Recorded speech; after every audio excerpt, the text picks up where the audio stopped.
tugas dari kuliah, yaitu micro teaching. Nah, micro teaching jadi itu salah satu mata pelajaran atau mata kuliah yang ada di kampus.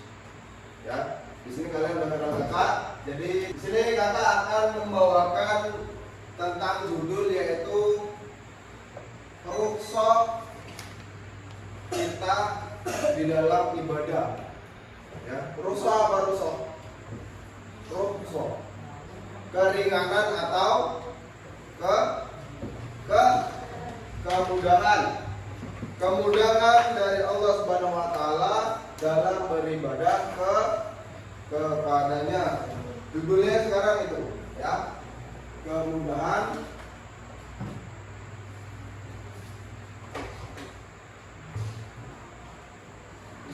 dari Allah dalam apa?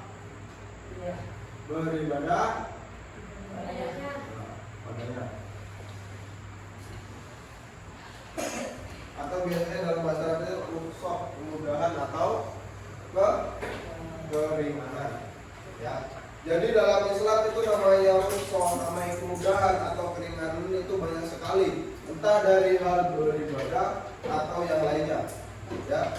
Jadi Allah Subhanahu wa taala, ya, Tuhan yang Maha Pengasih lagi Maha Penyayang. Dalam agama Islam, Allah tidak pernah membebani hambanya di luar batas kemampuannya, ya, di luar batas kemampuannya.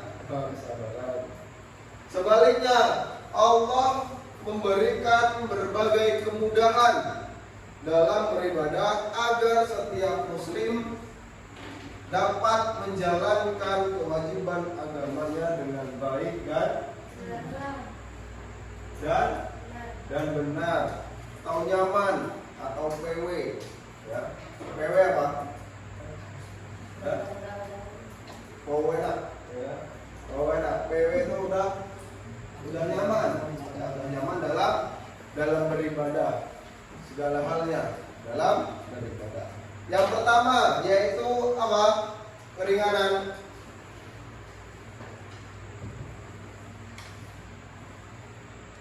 Allah tidak membebani di luar apa? Di luar batas kemampuannya. Ya. Jadi Allah Subhanahu wa taala berfirman, ada dalam Al-Qur'an, yang artinya Allah tidak akan membebani seseorang melainkan sesuai dengan batas kemampuannya atau kesanggupannya. Jadi ketika kita diberikan ujian kepada Allah, jangan mengeluh. Itu bisa, ketika kita bisa menyelesaikan ujian yang diberikan oleh Allah, insya Allah Allah akan mengangkat derajatnya, akan mengangkat derajat kita lebih tinggi daripada sebelumnya. Itu ada dalam Quran surah Al-Baqarah ayat 286. Nanti mencari. Jadi ayat ini menegaskan bahwa Allah Subhanahu wa taala tidak pernah memberi perintah yang terlalu berat bagi manusia. Setiap ibadah yang diperintahkan selalu sesuai dengan kemampuan manusia. Ya, jadi sholat semua manusia bisa nggak? Bisa. Apalagi puasa bisa nggak? Bisa. Jadi Allah itu sudah memikirkan dari sebelum maupun sesudahnya. Yang kedua yaitu keringanan dalam beribadah atau dalam ibadah.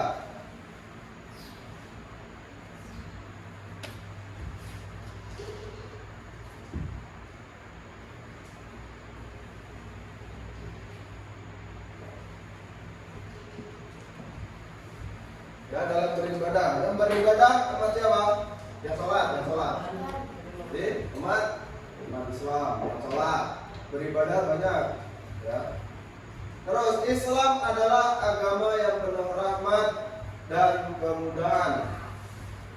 Ya, beberapa bentuk keringanan yang diberikan Allah beribadah ada satu.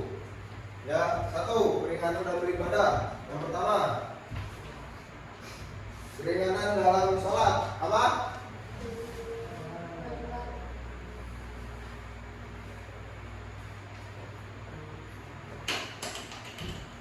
Ya, keringanan dalam sholat. Gimana maksudnya keringanan dalam sholat? Jikalau orang tersebut sakitnya parah, ya, kakinya buntung, ya, bukan Agus, ya, kakinya buntung, itu boleh dengan cara apa? Dengan cara duduk. Orang yang lagi tidur, ya. Jadi apa lagi? Seorang boleh sambil duduk atau berbaring. Jika dalam perjalanan, sholat bisa dia apa? Bisa dijamak, ya, bisa dijamak, dikosor atau diringkas. Jadi orang yang sakit itu mau sakit kaki, mau sakit kepala, mau sedikit ataupun udah seperti maut, dia masih bisa tetap sholat. Nah, gimana kalau badannya? Kalau badannya nggak bisa gerak, bisa menggunakan apa? Isyarat, menggunakan mata. Jika lumpuh semua, bisa menggunakan apa? Isyarat. Itu yang benar. Selanjutnya, keringanan dalam puasa.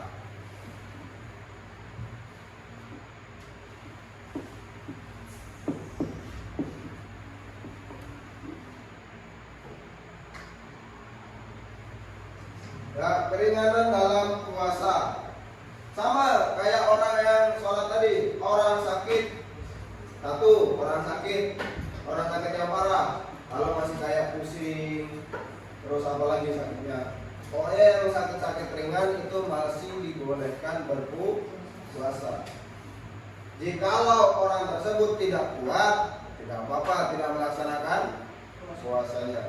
Tuh. Orang sakit, terus musafir melakukan perjalanan jauh, umpamanya jalan dari Indonesia ke Arab, ya. Ada nggak? Ada, ya. Itu tidak apa-apa, tidak melaksanakan puasa. Terus wanita hamil atau wanita sedang menyusui, tapi dan menggantinya di hari lain atau bayar apa kemarin? Fidyah, bayar fitrah, ya. Membayar apa? Fidyah.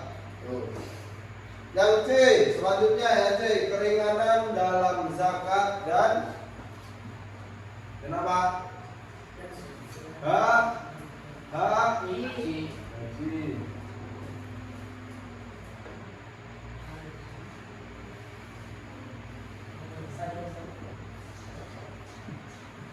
Ya, keringanan dalam zakat dan haji.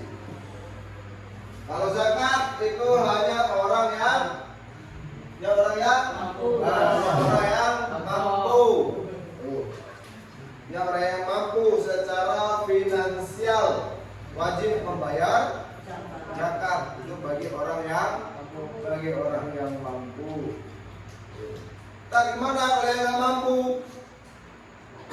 Kalau yang tidak mampu tidak apa-apa, akan tetapi kewajibannya itu gugur tanpa dosa.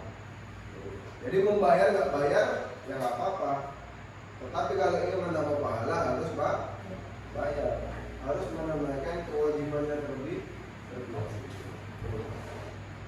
Lanjutnya yang ketiga, Allah menerima niat dan usaha. Yang ketiga,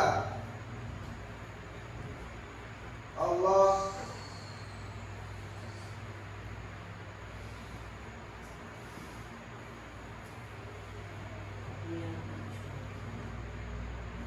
dalam Al-Qur'an tentang niat apa? Innalah malu bin niatin, terus wa innama likulli ma.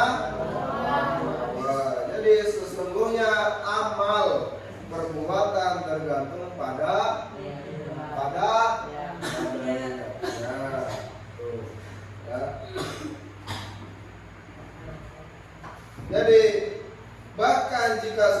kita tidak bisa melaksanakan suatu ibadah karena alasan yang sah atau alasan yang makbul, alasan yang apa? Yang baik, yang sah, gitu ya. Allah tetap mencatat pahala baginya. Jadi semua segala sesuatu harus niat yang baik. Ya, mau niat apapun, mau niat main bola, niat nggak apa-apa. Niat apa lagi? Niat perjalanan, niat mau sholat, semuanya harus diawali dengan niat. Yang keempat, Islam adalah agama yang mudah. Tuh, dengarkan. Islam adalah agama yang mudah. Maksudnya gimana? Kayak tadi, segi hal ibadah, semuanya ada keringanan, ada kemudahan, ada rukhsah ya dalam beribadah. Sesungguhnya agama ini mudah. Dan tidaklah seorang mempersulit diri dalam agama kecuali ia akan dikalahkan oleh agama itu sendiri. Contohnya orang-orang yang nonis itu dia dikalahkan oleh agamanya sendiri. Bahkan dapat hidayah dari agamanya sendiri. Ketika buka TikTok, buka YouTube, atau cari hal-hal perdebatan antara tentang Islam atau antara tentang Islam, Kristen dan segala macamnya. Ya, jadi Islam bukan agama yang menyulitkan. Masuk Islam cuma apa? Mengucapkan kalimat syahadat. Coba kita baca sama-sama. Wahid isnani salasa. Asyhadu an la ilaha illallah wa asyhadu anna Muhammadan Rasulullah. Masuk Islam cuma mengucapkan dua kalimat syahadat. Agama yang lain gimana? Ada yang harus pakai ritual lah, ada yang harus dimandikan. Kalau Islam cuma mengucapkan dua kalimat syahadat. Gimana? Masuknya aja udah mempunyai rukhsah, udah mempunyai keringanan, udah mempunyai kemudahan. Di dalamnya masih banyak lagi keringanan-keringanan atau kemudahan yang lainnya. Selanjutnya, yaitu kemudahan dalam sholat merupakan ibadah wajib bagi setiap muslim. Itu yang tentang kemudahan dalam sholat. Tetapi Allah memberikan keringanan dalam pelaksanaannya. Tuh ya, yang pertama dalam sholat boleh sholat sambil duduk kalau sakitnya parah, atau berbaring jika tidak mampu berdiri. Tuh. Menjamak atau mengqashar sholat bagi musafir batasnya berapa? 81 km baru boleh dijamak atau diqashar. Tayamum sebagai pengganti wudhu jika tidak ada air. Jikalau kalian di hutan, jikalau kalian di padang pasir, gimana? Di tempat yang panasnya pol, nggak ada air, itu boleh menggunakan tayamum. Allah Subhanahu wa taala berfirman, dan jika kamu sakit atau dalam perjalanan atau kembali dari tempat buang air atau kamu telah menyentuh perempuan lalu kamu tidak mendapatkan air, maka bertayamumlah dengan tanah yang baik. Itu maksudnya tanah yang suci. Usaplah wajahmu dan tanganmu dengan tanah itu. Dari wudhu dengan air yang dari mulut, kumur-kumur, terus hidung sampai selesai. Tetapi dengan cara tayamum cuma 2 kali, muka dengan tangan. Itu sudah termasuk rukhsah. Selanjutnya yaitu kemudahan dalam puasa. Puasa di bulan Ramadan diwajibkan bagi setiap muslim. Tetapi Allah memberikan keringanan, boleh tidak berpuasa bagi orang yang sakit atau musafir yang telah saya sampaikan tadi, ya, dengan menggantinya di hari yang lain atau dengan membayar fidyah. Allah Subhanahu wa taala berfirman, yang artinya, dan barang siapa sakit atau dalam perjalanan lalu ia berbuka, maka wajib menggantinya. Bahasanya mokel di jalan, ya, maka dia wajib menggantinya sebanyak hari yang ditinggalkan. Nah, gimana ditinggalkannya 30 hari? Itu bukan meninggalkan, tapi ciri-ciri ingin murtad. Selanjutnya yaitu kemudahan dalam zakat dan sedekah. Zakat diwajibkan bagi orang yang memiliki kelebihan atau bahasanya orang yang kaya, orang yang mampu itu harus membayar zakat sesuai dengan nisab yang sudah ditentukan. Bagi yang tidak mampu, mereka tidak diwajibkan membayar zakat. Hanya itu kemudahan dalam haji. Haji hanya diwajibkan bagi yang mampu.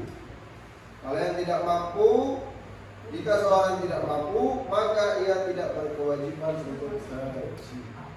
Kalau masih bisa umroh. Tetapi haji itu bagi yang mampu. Semoga kita bisa semuanya bisa sampai ke tanah suci atau haji.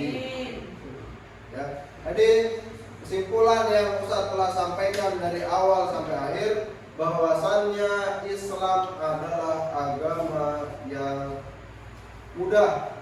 Islam adalah agama yang penuh rahmat dan banyak kemudahan atau banyak keringanan yang diberikan Allah kepada umatnya, kepada hambanya.